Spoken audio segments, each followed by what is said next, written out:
आज के इस कार्यक्रम में अभी अभी विस्तार से, लेकिन ऐसा लगता है कि उनके भाषण में जैसे मोती झर रहे हैं।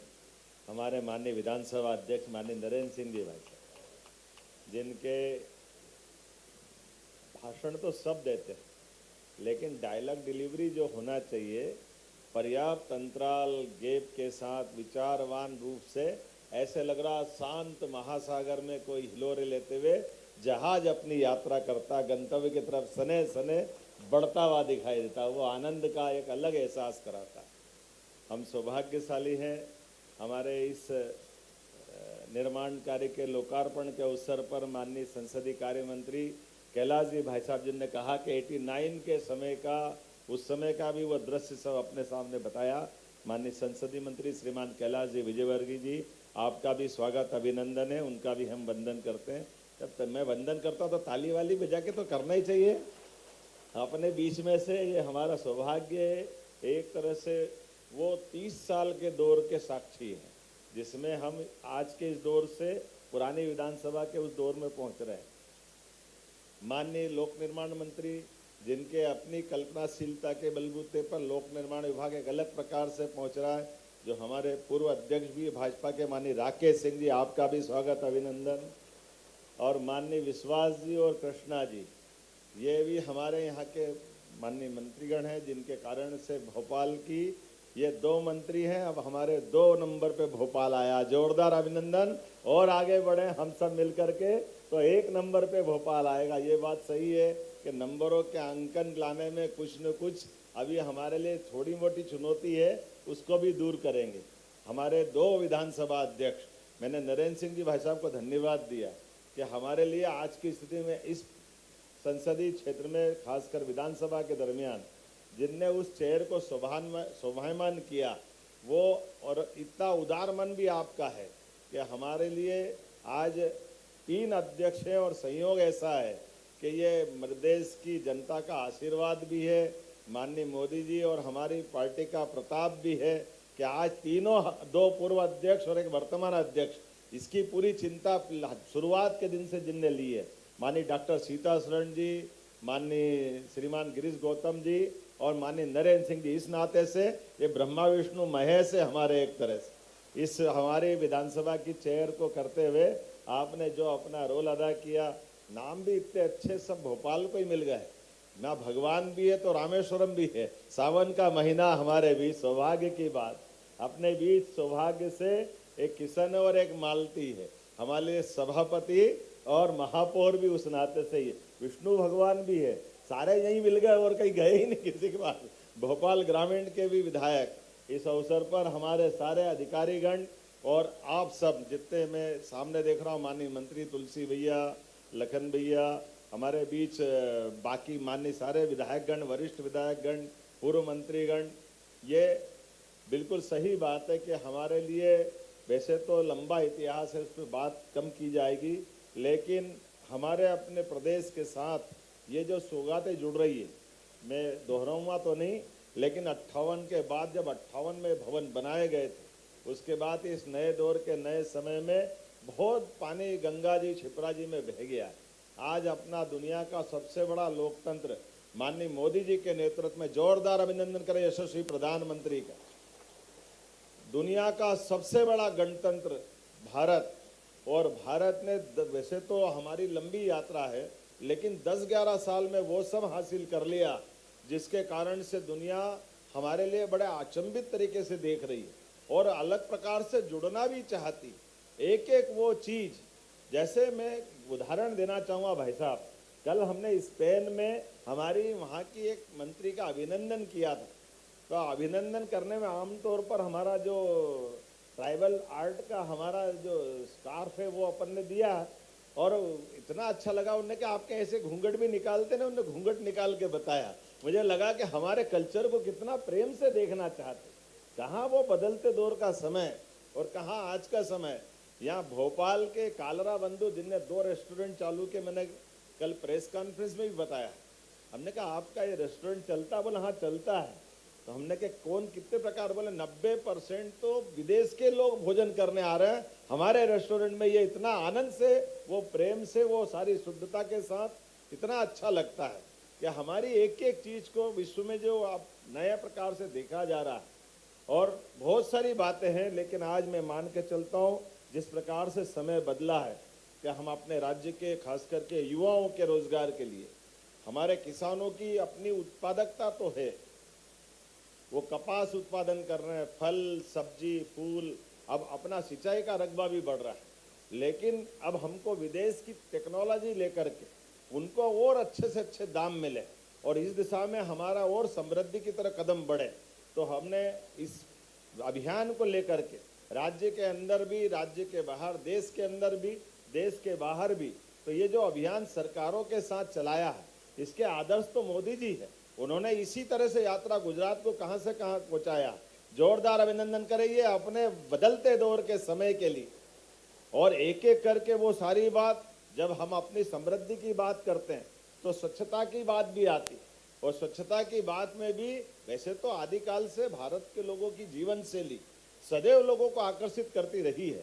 हमारे लिए सिंधु घाटी की सभ्यता कितनी पुरानी है, कब का वो उस समय का उनका बिल्डिंग डिजाइन का, नगर डिजाइन का नक्शा, पानी की निकासी, रहन सहन के तरीके, हमारे घर घर में स्वच्छता की तो इतनी परंपरा है कि हमारे बीच में वल्लभ संप्रदाय के घर में तो माता बहनें एक वस्त्र, वो भी गीला वस्त्र करके भोजन बनाने में विश्वास करती। दुनिया जिसको खाना खाने बोलती है, हमारे यहाँ कोई खाना शब्द का संबंध नहीं रखता। वो भोजन, भोजन मतलब भगवान को भोग लगाओ फिर हम पाओ। हमारा ये भोजन से जो संबंध आता है, हमारे लिए सीधा परमात्मा ने कभी ये पद्धति नहीं दी है, और इसीलिए तो जियो और जीने दो की बात करते हैं। ये हमारी उदार संस्कृति भी है जो वसुदेव कुटुंबकम से भी जुड़ती है। इसीलिए कहने के लिए तो बहुत कुछ है, लेकिन आज़ादी के बाद डॉक्टर भीमराव अंबेडकर जी ने ये जो हमारे आज़ादी के समय से हमारा संसदीय जीवन का नया रूप जो दिया है, इसी में वो सारी बातें भी जुड़ी है, जिसमें बाबा साहब ने कहा संगठित रहो लेकिन शिक्षित रहो, शिक्षित बनो।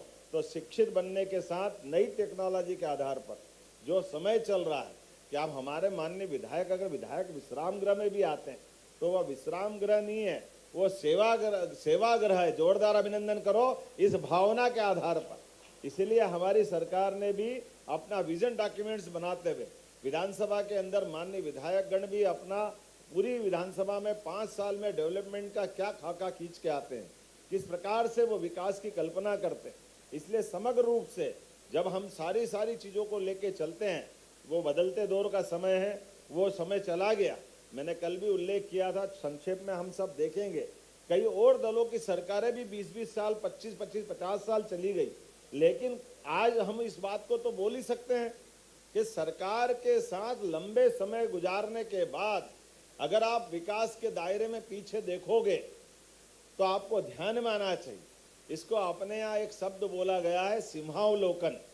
ये सिंहावलोकन हमारे लिए गिर के उस सिंह की याद दिलाती है कि जब शेर आगे बढ़ना जानता है तो आगे बढ़ने के लिए वो पीछे पलट करके पूरी अपनी बॉडी को एक बार देखता है और फिर आगे भविष्य के कदम बढ़ाता है। तो आज के इस अवसर पर जब हम अपने लोकतंत्र के 75वें साल की तरफ से कंप्लीट करते आगे बढ़ रहे हैं और अमृत काल की तरफ बढ़ेंगे, तो सिंहावलोकन के साथ हमें गर्व होगा। हम ऐसे दल के साथ सरकार बनाने में सक्षम है जिन्होंने हर राज्यों में सच्चे अर्थों में लोकतंत्र की अलग पहचान बना करके दिखाई दी है। एक तरफ जहां हमारे देश की आज़ादी के साथ डॉक्टर भीमराव अंबेडकर जी के समान डॉक्टर श्यामा प्रसाद मुखर्जी ने हमारे संविधान के साथ जो कुछ गलतियां हुई है और जिस बात को लेकर रेखांकित धारा 370 को किया था, हमें गर्व है आज के दौर में पार्लियामेंट ने उस कलंक को हटाने का भी बड़ी सौगात हमारे सबके इमेज दी है। ये वास्तव में जनतंत्र की जीत है। जनतंत्र के माध्यम से, गणतंत्र के माध्यम से हमारे अतीत की गलतियों का दुरुस्तीकरण होना चाहिए। एक तरफ धारा 370 समाप्त की, एक तरफ पार्लियामेंट के साथ सुप्रीम कोर्ट के सम्मान की रक्षा करने का काम भी हमारी आंखों के सामने यशस्वी प्रधानमंत्री के साथ हुआ है। जब 3 तलाक जैसे खराब निर्णय को सुप्रीम कोर्ट ने भी कहा कि खराब है, ऐसे में वो सुप्रीम कोर्ट के द्वारा वो लिए गए निर्णय का तत्कालीन लोकसभा में जो निर्णय किया गया था वो हमारे एक तरह से न्यायालय की अवमानना भी थी। हमें तो और आनंद इस माध्यम से भी आता है कि हमारी माननीय मोदी जी की सरकार ने उस निर्णय का भी परिपालन 40 साल बाद वापस रूप में कराया।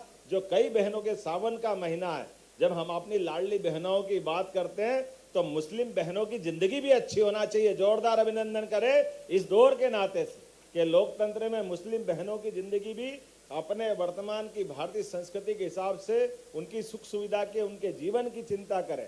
मैं मान के चलता हूँ, बोलने के लिए तो बहुत कुछ है, लेकिन आजकल तो चैट जीपीटी का जमाना है, गूगल का जमाना है। ऐसे में सारे संसाधनों के साथ जब विधायक अपनी विधानसभा में बैठेंगे या विधानसभा के दरमियान काम कराने आते हैं तो इस सारे तंत्र का लाभ भी लेंगे, इन व्यवस्थाओं का लाभ मिलेंगे। इसलिए भोपाल के अंदर भी विधायक विश्राम गृह भी अच्छा होना चाहिए और हमने अपने बजट में 5-5 लाख रुपए की राशि देकर के विधायकों के कार्यालय भी अच्छे होना चाहिए, वहां भी ये व्यवस्था बनना चाहिए कि हमारे बीच में ये सिलसिला लगातार नवाचार का भी और आधुनिक तकनीक के माध्यम से हम किसी प्रकार से कम रहने वाले नहीं हैं। इस भाव के साथ लगातार हम चलते जाएं। पीडब्ल्यू ने ये जो पूरा प्लान बनाया 158 करोड़ की लागत से, माननीय भाई साहब ने सही कहा है कि इसमें कई सारे प्रकारों का ध्यान रखा गया। ये ग्रीन एनर्जी, सोलर एनर्जी के माध्यम से बजाय अपनी बिजली खुद उत्पन्न करने की जब हम बात कर रहे हैं तो ये भी इस प्रबंधन, इस नवाचार के साथ जोड़े। जोरदार अभिनंदन करें कि यहाँ एक तरफ वो सारे आधुनिकतम व्यवस्थाओं के आधार पर जो निर्माण के लिए जरूरी है, ग्रीन टेक्नोलॉजी है, आवास के साथ साथ इसमें योग केंद्र, अब तो योग की दुनिया दीवानी हो गई, तो योग केंद्र भी इसमें बनने वाला है, जिम भी रहने वाला है। अपने बीच में से स्विमिंग के जो शौकीन है उनकी व्यवस्था भी इसमें जोड़ी जाएगी। जब तक आप स्वस्थ नहीं रहोगे, स्वस्थ शरीर में स्वस्थ मस्तिष्क का वास होता है। ऐसे में वो सारे प्रबंधन इसके साथ जोड़े गए हैं। विजिटर्स रूम है, सीसीटीवी में सुरक्षा है, वास्तु आधारित डिजाइन है, क्या चीज नहीं छोड़ी है आपने। एक बार जोरदार अभिनंदन करो, सब कुछ जोड़ा है जिस प्रकार के वर्तमान के समय के साथ होना चाहिए। रेन वाटर हार्वेस्टिंग भी हमको मालूम है, जल ही जीवन है। ऐसे में परमात्मा ने वर्षा का ये समय चल रहा है तो वर्षा के जल संग्रहण की भी आपने सारे सिस्टम किए हैं। मैं अपनी ओर से एक बार फिर साथ साथ sewage treatment plant, rain water harvesting और फायर अलार्म, सारी चीज़ों को बिल्डिंग के साथ जोड़ करके एक आधुनिक रूप से जो बनना चाहिए वो सब कुछ आपने जोड़ने का प्रयास किया है। मैं लोक निर्माण विभाग के साथ साथ आप सबको बधाई देता हूं। और जैसा कि माननीय अध्यक्ष जी ने कहा है कि ये एक चरण की बात है, अभी और बचे हैं, तो दूसरे चरण की भी घोषणा करता हूं। हमारी उसकी तैयारी भी करें, सरकार के साथ जुड़ करके ये एक तरह से हम इन सारे मामलों में सहभागी भी हैं और साक्षी भी हैं। उम्मीद करेंगे विकास का ये क्रम जारी रहेगा। आज सावन का महीना है, एकादशी का दिन है और ये हमारे लिए और अपने एकादशी का पर्व मतलब हमारी शुचिता के साथ, शरीर की शुद्धि के साथ साथ आत्मा से परमात्मा के बीच का संकल्प का दिन भी।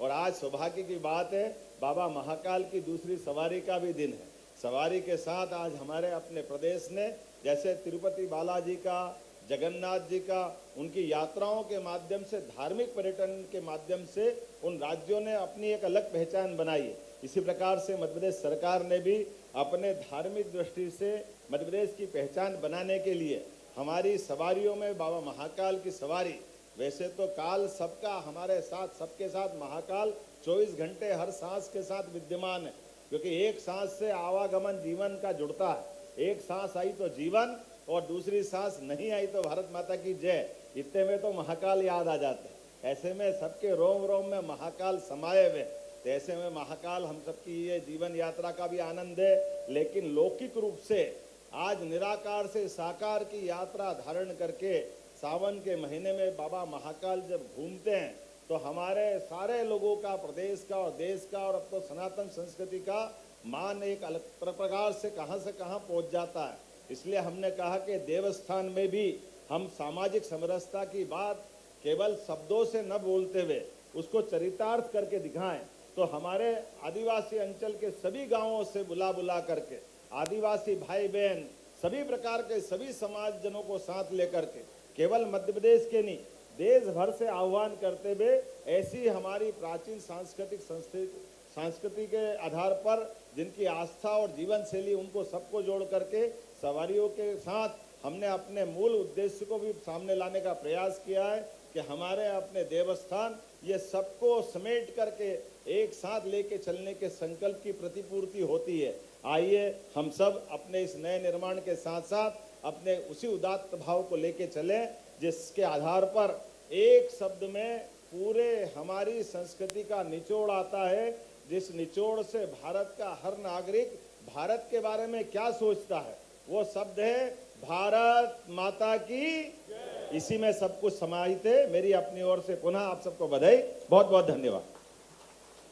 हार्दिक आभार माननीय मुख्यमंत्री महोदय जी का। सिर्फ 2 मिनट का समय और आपसे हम चाहेंगे। आभार प्रकट करने के लिए हम आमंत्रित करें प्रमुख अभियंता लोक निर्माण विभाग भोपाल श्री KPS राणा जी को। उससे पहले एक सूचना आपको देना चाहेंगे हम। स्वल्पाहार की व्यवस्था 2 भागों में की गई है। माननीय मंत्रीगण, विधायकगण, जिला अध्यक्ष भाजपा, प्रमुख विशिष्ट अतिथि जो यहाँ सामने दीर्घाओं में बैठे हैं, उनके लिए मंच के पीछे की तरफ व्यवस्था की गई है स्वल्पाहार की। और उसके बाद जो माननीय पत्रकार बंधुगण हैं, गणमान्य नागरिक हैं, उनके लिए व्यवस्था मंच के सामने पंडाल में की गई है। तो कृपया यथोचित स्थान पर स्वल्पाहार ग्रहण किए बिना ना जाएं। अब हम आभार प्रकट करने के लिए आमंत्रित करते हैं श्री KPS राणा जी को, प्रमुख अभियंता लोक निर्माण विभाग।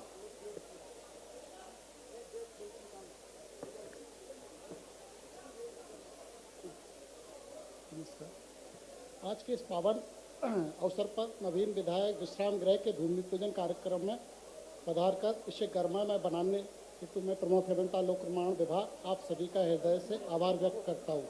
सबसे पहले मैं अपने राज्य के यशस्वी मुख्यमंत्री माननीय डॉक्टर मोहन यादव जी का विशेष धन्यवाद याद करता हूँ, जिन्होंने इस महत्वाकांक्षी परियोजना को स्वीकृति प्रदान कर इसे मूर्त रूप देने की प्रेरणा दी। साथ ही मैं कृतज्ञता ज्ञापित करता हूँ माननीय विधानसभा अध्यक्ष श्री नरेंद्र सिंह तोमर जी को, जिन्होंने इस भवन की योजना को स्वीकृत कराया। साथ ही माननीय संसदीय कार्य मंत्री श्री कैलाश विजयवर्गीय जी एवं लोक निर्माण विभाग में लोक निर्माण से लोक कल्याण हेतु संकल्पित विभाग के मंत्री श्री राकेश सिंह जी, जिनकी दूरदर्शी सोच और मार्गदर्शन ने इस परियोजना को आधुनिक, उपयोगी और पर्यावरण के प्रति